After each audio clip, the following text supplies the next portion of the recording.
Hello students, welcome back to your English class. Today we will be going on with the third part of our first lesson, that is the best Christmas present in the world for class 8.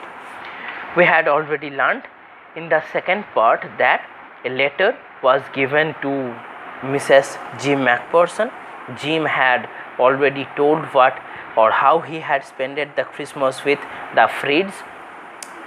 They were in the no man's land, they enjoyed, and they always wanted that the war should end in a happy way, and there can be one more way, that a football match which can be the decider for the war. So these were the things which Jim had already described to his wife. Now we will be going on with the third part of the story. The third part goes on in this way. I folded the letter again and slipped it carefully back into its envelope. I kept awake all night. By morning I knew what I had to do. So the narrator, he knew what he was to do or what he wanted to do, and so what he needed to do to find out or to ask his own mind, he did not get sleep that particular night. I drove into Bridport, just few miles away. He went to Bridport, which was just few miles away from the place he was residing. I asked a boy walking his dog where copper breeches were. He also asked a boy who was walking that what copper breeches was. House number 12 turned out to be nothing but a burned out shell, a roof gaping, the windows boarded up. The house was in destruction. The house was completely destroyed by the fire or after whatever happened with the house, but there was no one living in that particular house. House number 12, that is the house of Jim McPherson. I knocked at the house next door and asked if anybody knew the whereabouts of a Mrs. Jim McPherson. Oh yes, said the old man in his slippers. He knew her well. The old man whom the narrator asked about Mrs. Jim McPherson, he told that she was a lovely lady. A lovely old lady, he told me. A bit muddle-headed, but at her age she was entitled to be, wasn't she? At her age, this type of brain disorder is very common. This is just common thinking. 101 years old. She is now 101 years old. She had been in the house when it caught fire. No one really knew how the fire had started, but it could well have been candles. Maybe from the candles the fire lit out. She used candles rather than electricity because she always thought electricity was too expensive. Electricity was expensive, and that's why she used candles. The fireman had got her out just in time. She was in a nursing home now, he told me, Burlington House, on the Dorchester Road on the other side of the town. Now she is in a nursing home. It is Burlington House, and which is on the Dorchester Road on the other side of the town. In Bridport, the house was in copper breeches, but the nursing home was in Dorchester Road. I found Burlington House nursing home easily enough. It was quite easy for the narrator to find out. There were paper chains up in the hallway, and a lighted Christmas tree stood in the corner of a loop-sided angel on top. The Christmas was going to be celebrated, and there was decorations everywhere. I said I was a friend come to visit Mrs. McPherson to bring her a Christmas present. I could see through into the dining room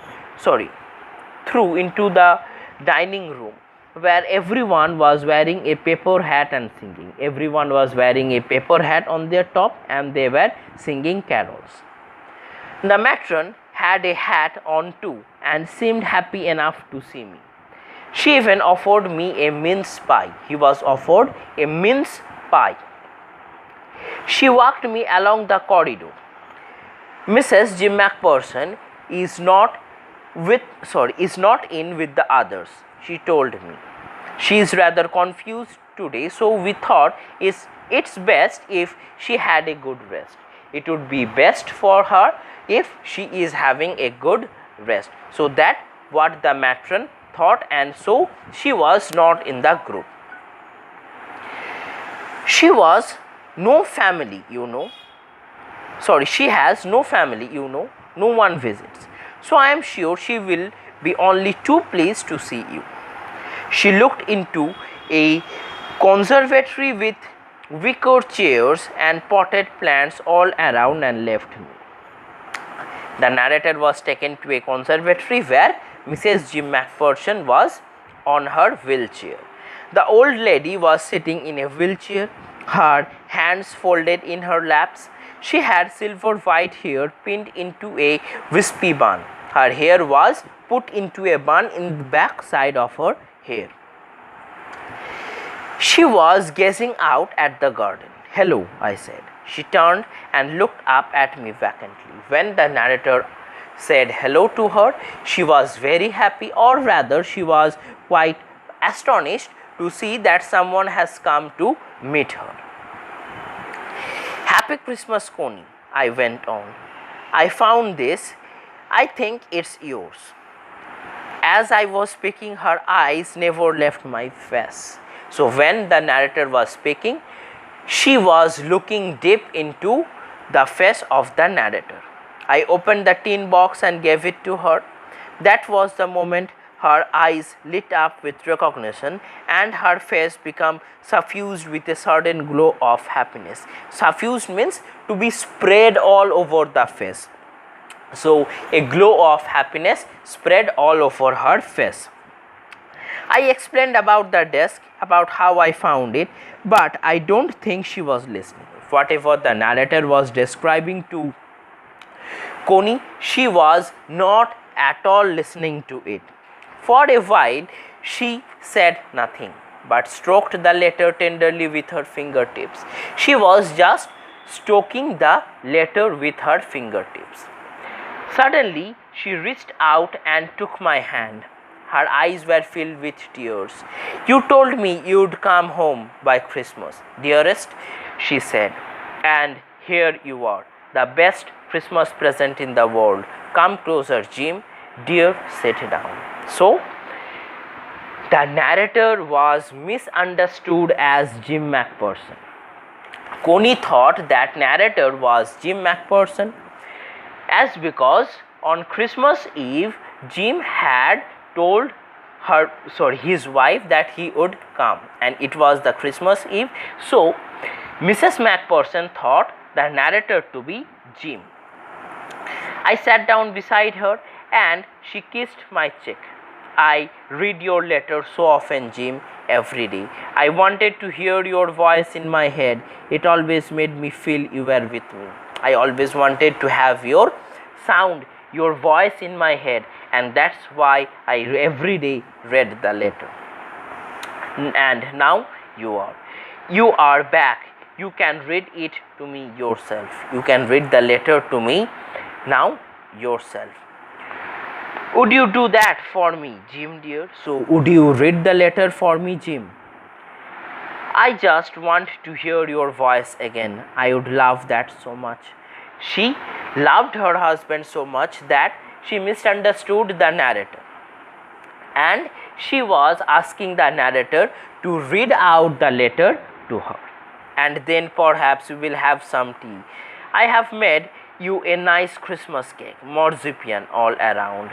I know how much you love marzipan." So she also told that she had made cake out of marzipan, and Jim loved marzipan cheese very much, and that's why the cake was made by Connie. The writer is Michael Morpurgo. So that's all for the lesson. Go through the lesson, and I hope you all are staying home and safe in your house. Thank you and have a nice day.